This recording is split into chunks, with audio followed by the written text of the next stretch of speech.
I do think that the left seems more committed to prosecuting an agenda than the truth. So I think for them, it's like, there was this clip of this woman from NPR saying sometimes the truth gets in the way. Yeah. And I actually think that was quite revealing, because to her, it's like, well, we need to do the moral thing, even at the expense of the truth.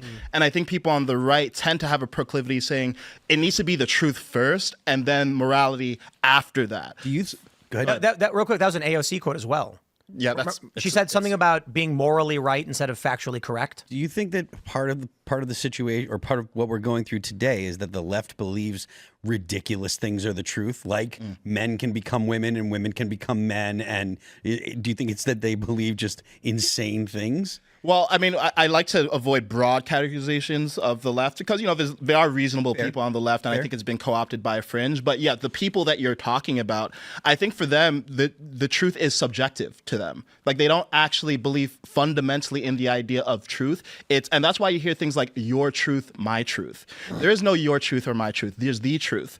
But this worldview equates what you feel passionately about with the truth. And then as a result, a man is whatever a person feels like as a man. A woman is whatever a person feels like a woman, and it can change to them. So I have a quick correction. That video we showed earlier actually was an old video that someone reposted, just so people know. That was right after her first arrest, not the court appearance. So what was it?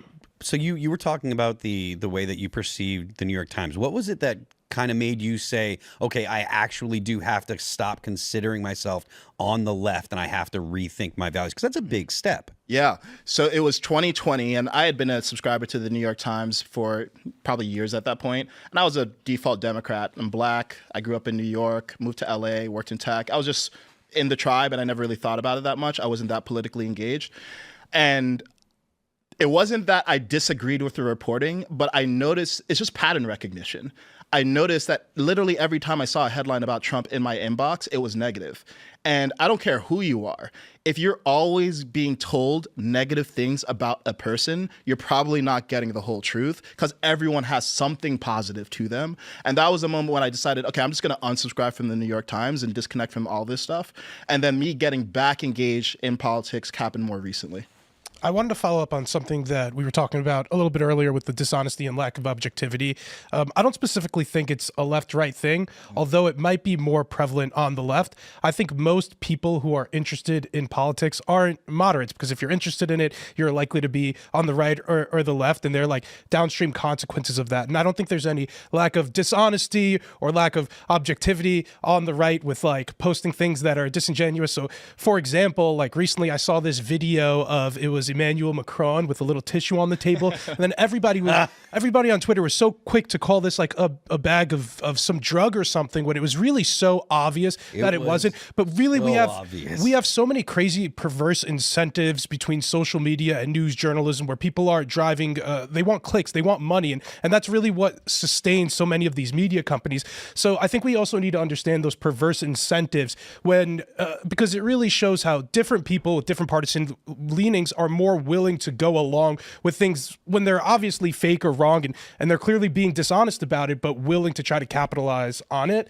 So I just think that's something we should. Did you see that tissue stuff? Yeah, of course. People were saying that it was Coke, and it was a Coke, but it was a snot rag. Yep. Yeah, it was some of the dumbest thing, and I think I complained about this about the last time I was on, but I think a lot of the different influencers that advance this stuff actually have disdain for you. They think you're stupid and are trying to monetize as a result off of that, and it's disgusting and gross and making us worse as a society. Don't take it personal. Do y'all remember? Oh, I do that. Do you guys remember in Trump's first term when the White House intern was walking up to get the microphone from what's his face, the CNN guy? Acosta. They're fighting. Yeah. And he pulled his arm away from her. Liberals that I knew at the time, because this is like 2018 or something.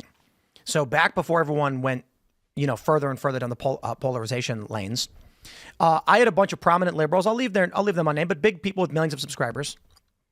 And they followed me and I followed them. And I posted the video and I'm like, clearly Jim Acosta has the mic in his hand.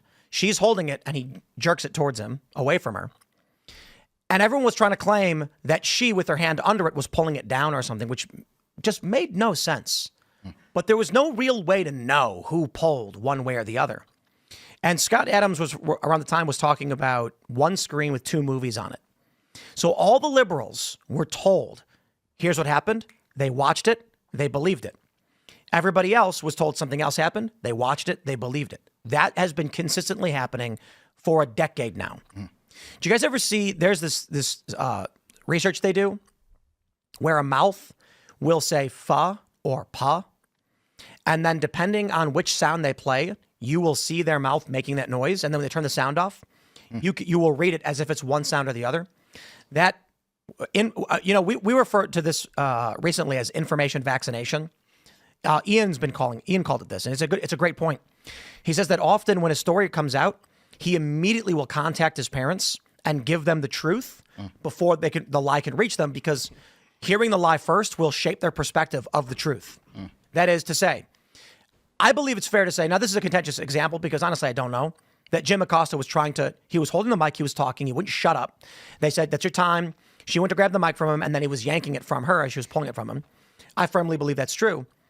But if this story, or how about the Very Fine People hoax? This is a better example. When I saw Trump give that speech, I listened to the whole thing. And I said, okay. Then the media came out and they said he called Nazis fine people. And I went, no, he didn't. He said he condemned them. What's going on? But what happens if you're like, shout out to Daniel Negreanu, the poker player who came on the show and explained the story. When he had first been told that Trump called Nazis fine people, he believed it. And then later when he saw the video, I've seen enough. Now, anytime one of his buddies would be like, Trump never said that, he'd be like, I've seen the video and I heard it. I know it. I know what I know. And he didn't want to hear anything further. And it wasn't until one dude that he knew put the phone on the table, slid it over and said, watch, and pressed play. And he went, okay. And then for the first time, he heard Trump say, and not the neo-Nazis and the white nationalists, because they should be condemned totally. So information vaccination, getting the info to people before the media can lie about it and falsely frame it.